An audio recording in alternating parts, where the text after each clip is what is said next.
The soldiers of the Motorized Infantry Battalion of Ukraine's 63rd Brigade are preparing for duty. While they train for their next mission, this safe house is their home, 15 kilometers from the front line. Its greatest asset is its discretion. Even with the arrival of spring, the front lines of Ukraine's war with Russia remain frozen.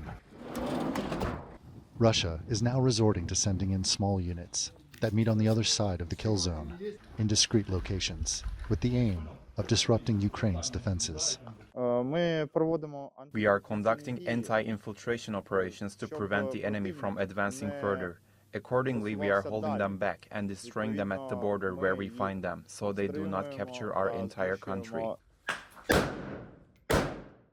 Stitch's unit is running a training scenario in which its forces descend on a clandestine meeting point for Russian infiltrators.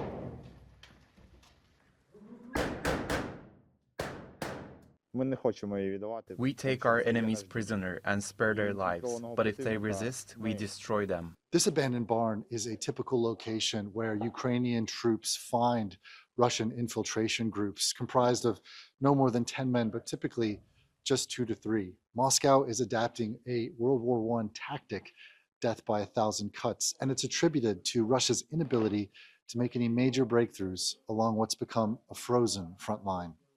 Over the last 2 years, Russia has made minimal gains, totaling less than 1.5% of Ukrainian land. For much of that time, Russia was set on seizing the city of Pokrovsk in Donetsk.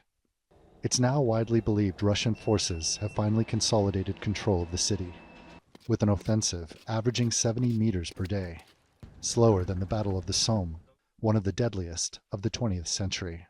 The section of the front line monitored here is referred to as the Fortress Belt, the last major stronghold for Ukraine, not only in Donetsk, but across all of the Donbass. Aerial surveillance remains crucial. Russian communications and positions on the battlefield are constantly monitored and destroyed. It's clear that we control the sky in most areas, and in most units we have well-organized ground-based robotic systems, which in this war, in principle, fight where infantry cannot. We're taken to meet POWs who've been captured in anti-infiltration operations. They're being put to work, building an underground operations center. We can't show their faces, but some we talked with say they're former convicts, while others say they were tricked into signing a Russian military contract, like this 20-year-old from Tajikistan. He says he thought he was signing papers to avoid being deported.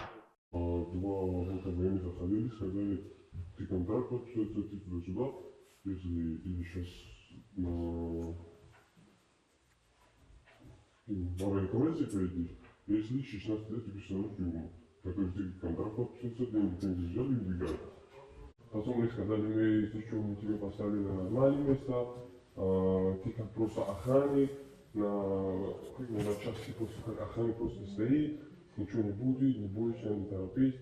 Instead, he and others were sent to the front line. Ukraine aims to increase its death toll of Russian soldiers from an estimated 35,000 per month to 50,000. My vision is this: we, and only we, can force them to sit down at the negotiating table by destroying a huge number of the invaders' soldiers, every day as many as possible. A strategy of attrition through relentless attack, which may take years to be fully realized. Randolph Nogel, TRT World in the Donetsk region, eastern Ukraine.